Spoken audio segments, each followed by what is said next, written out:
On the show in Wheelspin, we have a first ride on the soon-to-be-launched Benelli motorcycle.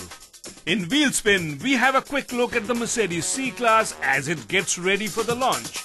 And on the road, we drive the Hyundai Accent from Mumbai to Dapoli.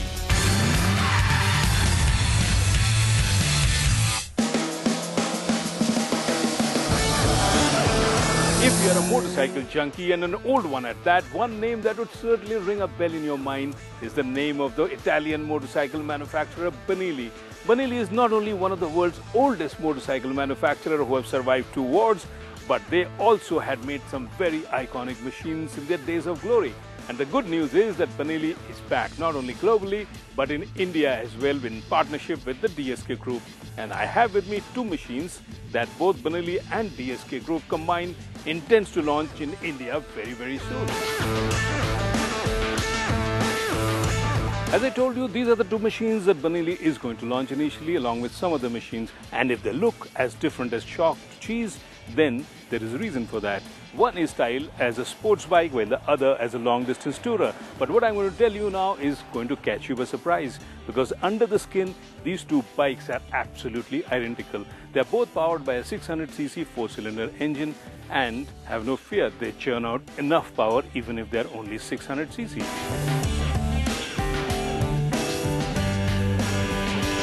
It was the GT 600 which beckoned first with its touring garb and capable looks. In spite of the fact that many motorcycles have been launched in India, the touring bikes still remain few, and there is hardly any choice when it comes to a small one. This Benelli TNT 600 GT seemed at first sight to have filled in that gap, so this was the one I swung my legs over. Although both the models, the 600i and the 600 GT, use similar power plants, there is some difference in the chassis. The GT Tourer is some 10 mm shorter in length, while the wheelbase is shorter by about 15 mm, and it is also heavier by around 15 kgs. But it also has a larger tank capacity of 27 liters, which of course makes it more practical for long-distance cruising. If, like me, your heart too has been yearning to have a long-distance cruiser, then the news that Benelli is going to launch this bike is sure to gladden your heart. This is a bike which looks the part of a long-distance cruiser. Nice upright seating position, very comfortable seats. In fact, it has a pillion seat as well, and panniers which can carry all the stuff you might need for your overnight stay. But the only question in my mind is that this is powered by a 600cc engine, and is the power enough to carry you across the country? For me to find that out.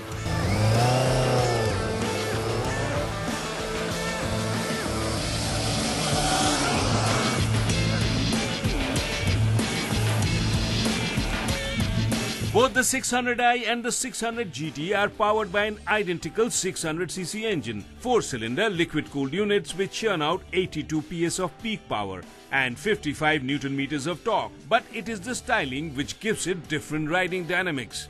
While the 600i with a lighter body weight and a sports bike styling is much more nimble around corners and also accelerates faster, it is the 600 GT Tourer which seems more planted and much more matured in terms of rideability, and the upright riding position also ensures that you don't tire quickly.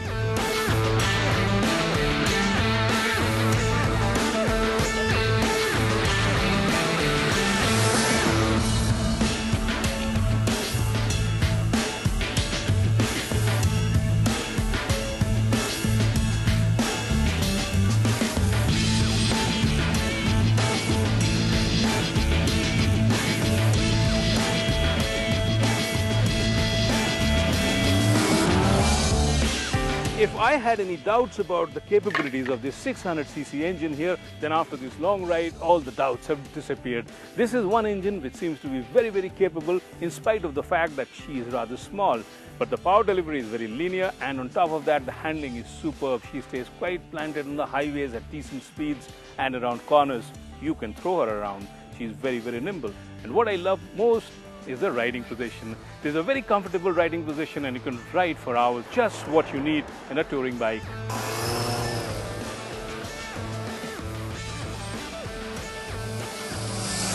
And what I really like in this GT is the shriek of the 4-shot underbelly exhaust every time you twist the throttle.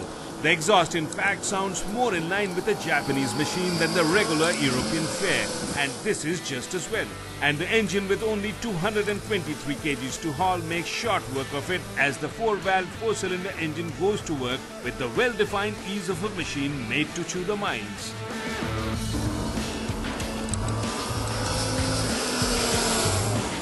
I think when Benelli launches this bike finally, they will be doing a big service to all of us who always wanted a big bike to tour around the country. This is one bike which seems very, very capable of doing it. She's lightweight, she's easy to ride, and she looks great. So I think if you are the one who is looking for a bike like this, it will be worth the wait, because this bike will come your way only early next year. And now it was my turn to ride this delectable little 600cc machine, which, true to its Italian blood, looks the part. The design is something which makes it stand out and an instant crowd puller. Sitting on a front steel trellis frame with aluminum casting in the rear, with twin underseat exhaust providing the much needed sound effect every time you open the throttle, this 600cc machine is a compelling ride. And you will enjoy the handling corner after corner as it hugs the road tightly. And the best part is that the light frames make sure you can change directions quickly. This other 600 here is designed as a proper sports bike, and true to Italian design tradition, it does not wear full fairings, but rather a short one here. But make no mistake, this is a sports bike in true tradition. It handles really well, accelerates fast, and once you open the throttle, you will enjoy the sound of the throaty exhaust. In fact, if you're just beginning to ride and you don't have much of experience with sports bike, then this would be a really nice bike to cut your teeth on before you graduate to bigger super bikes.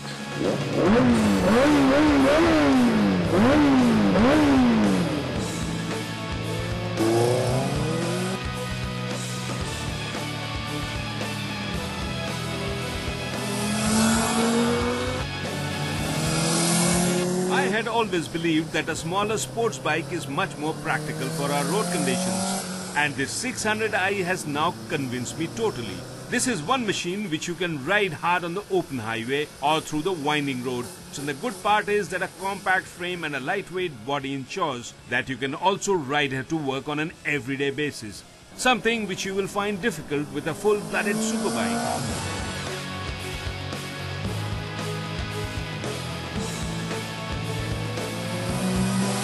With the launch of these two bikes, Benelli along with DSK Group is certainly set to stir up the premium motorcycle market. There has been a lot of action in this segment, but these machines are just going to add to it.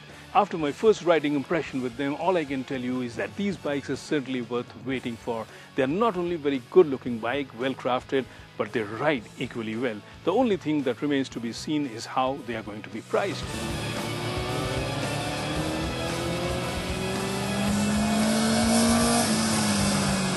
And if they price it aggressively, then there is no reason why this wouldn't be an extremely likable addition to the premium motorcycle segment. The Benelli DSK combined plans to launch 5 motorcycles, including the 2 we ride, by the end of this year. The range will include a 1000cc plus sports bike and a 899cc sports bike as well. Looking at these two machines, we can clearly say that they have products which stand out in terms of design and are easily one of the best looking machines, and the build quality too is top notch, and the range too is clearly thought out, as it will fill the existing gaps in the market like an affordable lightweight tourer, a small usable sports bike, and of course the range-topping powerhouse which will provide the frills. So for motorcycle enthusiasts, there is some excitement in the offing when this Benelli bikes get launched. And the grapevine tells me that they will be priced attractively too, and that I feel will be the right icing for these machines.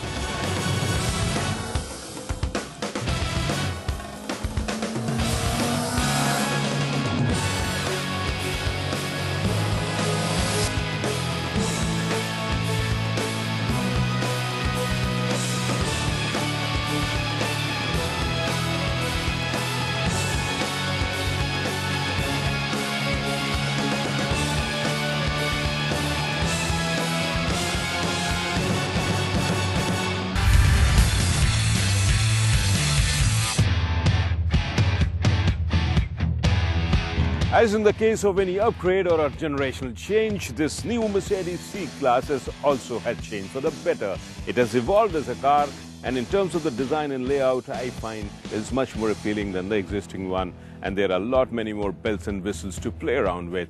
But the bad news is that this car is probably going to cost a little bit more than the existing C-Class. And the second bad news is that you are not going to see this car till the end of 2014, which means a bit of a wait for you.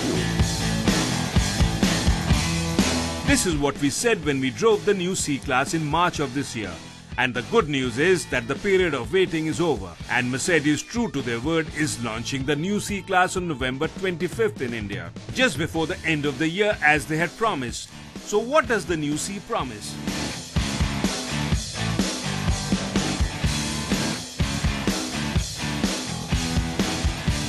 Well, as a package, everything is new. This sits on a new platform, uses a new design language, and even things under the bonnet have changed. The power plants too for both the variants, petrol and the diesel, are new units. And all this add up to tell you that you will be driving a brand new Mercedes C-Class now.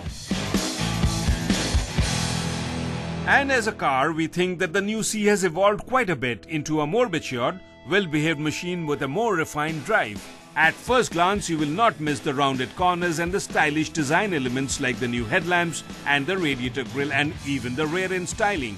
But you also might be inclined to say that all this looks a bit similar to the much bigger S-Class, which necessarily isn't a bad thing because Mercedes stands for luxury and style, and no other car in their portfolio shows that more than the S-Class. So similarities might actually help this new C-Class. This new C will also be wider and longer, sitting on a wheelbase which again has become 90mm longer. And this in turn means that gone are the somewhat cramped interiors, and instead you have much more cabin space and also the boot space, which has shot up to 480 litres.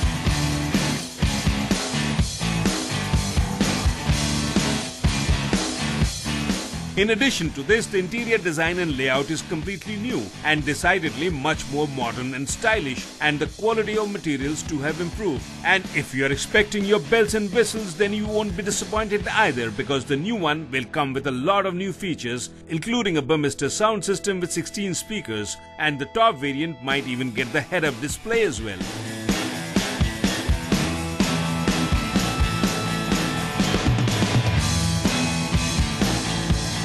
In terms of engine configuration, you will get a new 2.2-litre diesel and of course a 2-litre petrol engine with 184 PS of peak power on tap. But for now, Mercedes will only launch the petrol in India, and the diesel is likely to make its appearance early next year. But the important thing is that this new car has shed 100 kgs of weight and has a more aerodynamic design, which in terms of driving translates into a better fuel efficiency and a lower drag coefficient. And Mercedes claims that the fuel efficiency too has gone up by as much as 20%. With the launch of this new C-Class, customers for the entry-level luxury car will certainly get a car which will up the benchmark for this segment. But at the same time, in all likelihood, the prices too will go up as well.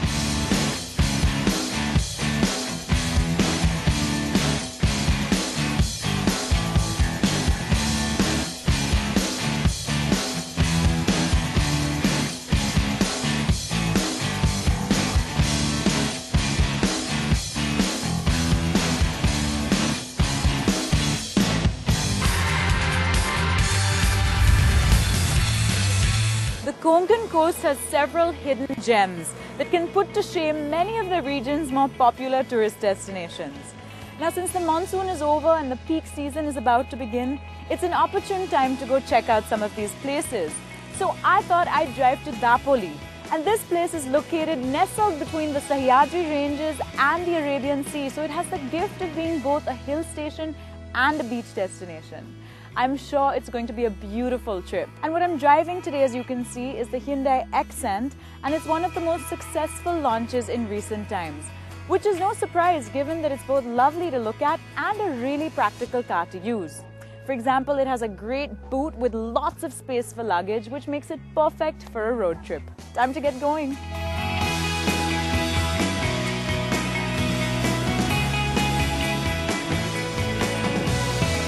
The Accent is a car that comes packed with cool features. It has these multifunction buttons on the steering wheel, as well as a great stereo system with both radio and USB options, as well as internal memory, so you can play all your favorite music and control it from right here while you're driving, which makes it perfect for a long trip. Now, it also scores really high on safety because it has both ABS and airbags, so I feel really safe driving this car. I think it's a really good car both for highway driving as well as just driving around town on an everyday basis.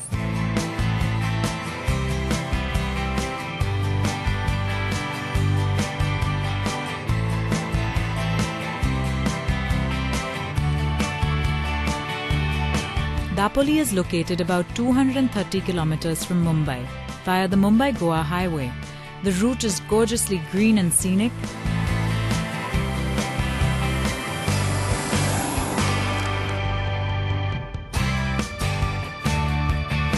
The Accent comes in both a petrol and a diesel version, but what I'm driving today is the 1.1-litre diesel, and it churns out 72 PS, which is more than enough power to make highway driving a breeze. It's also compact, which makes it easy to negotiate the narrower roads as well. So all in all, it ensures a very smooth journey.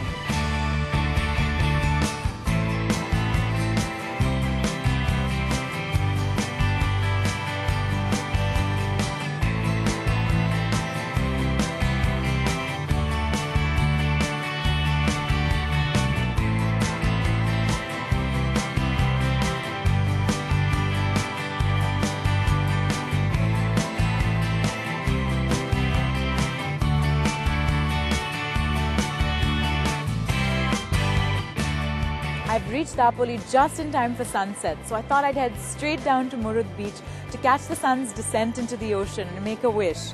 Now, Murud Beach here is not to be confused with Murud Janjira closer to Mumbai. This is Murud Harnai and it's in Dapoli. It's the most popular beach here and it's full of water sport facilities like parasailing and jet skiing. Let's go see what it's like.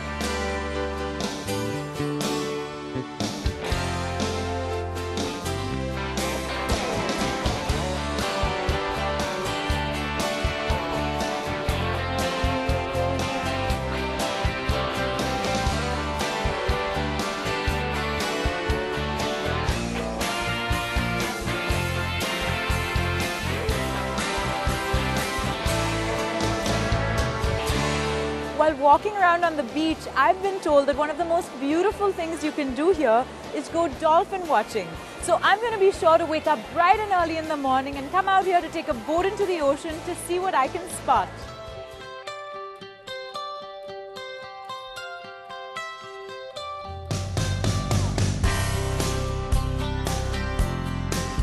For dolphin watching, you should come out to the beach early in the morning and make arrangements with one of the activities vendors to join one of the boats going into the water.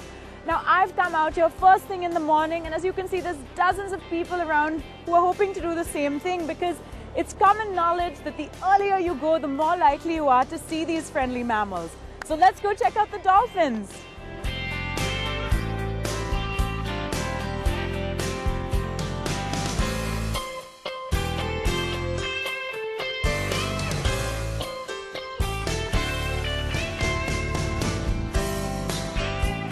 The boat ride is very pleasant as you take in the cool morning air, making your way through the vast silvery blue ocean. The rides are 30 minutes to an hour and dolphin sightings are guaranteed.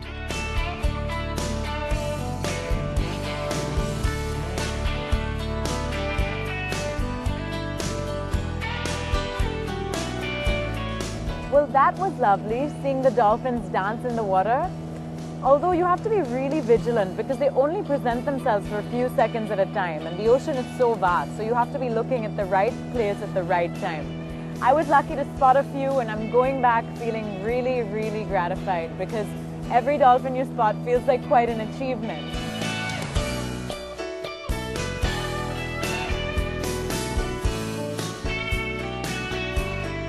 After a beautiful morning in the ocean with the dolphins, I'm ready for some more sightseeing. I believe there are some forts nearby, so I thought I'd check them out next.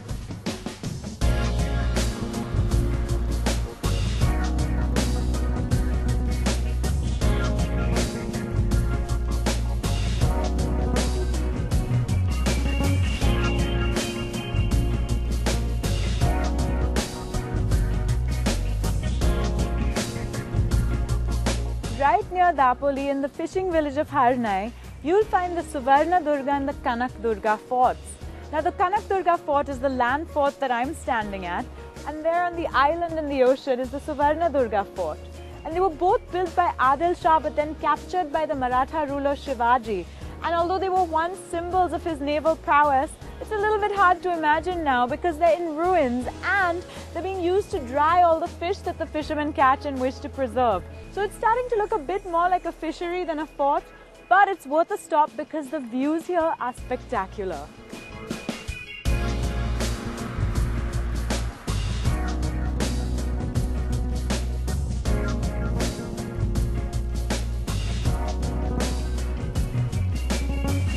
Now before I get set to head back, I thought I'd stop by the Karyavarche Ganpati temple.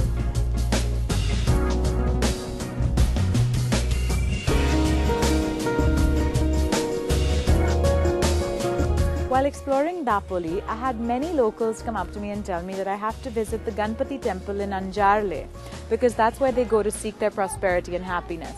It's definitely a favorite spot among the locals, so I thought I'd come check it out. Now within the complex, I believe there's a Ganpati temple and a Shiva temple, and it's a quaint little area, very peaceful, so I'm looking forward to walking around inside. I also noticed that there's a small marketplace outside, so I hope I can get some special local things to take back with me on my way out.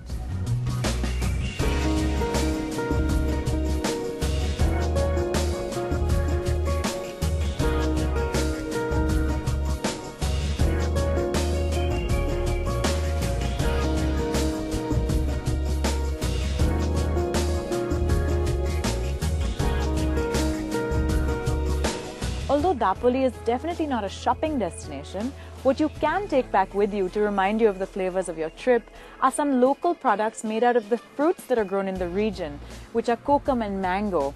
Now kokum is really delicious, it has a sour taste, and here you can buy either dried kokum or kokum syrups. My personal favorite is the mango products. There's these mango jellies and mango papad. So I think I'm going to have to take all these things with me because I have a sweet tooth. After such an activity-packed day, it was already time for me to leave. Dapoli and its surrounding areas make for a very versatile holiday destination. Whether you're into history, nature, or just relaxing, there's something here for every kind of traveler.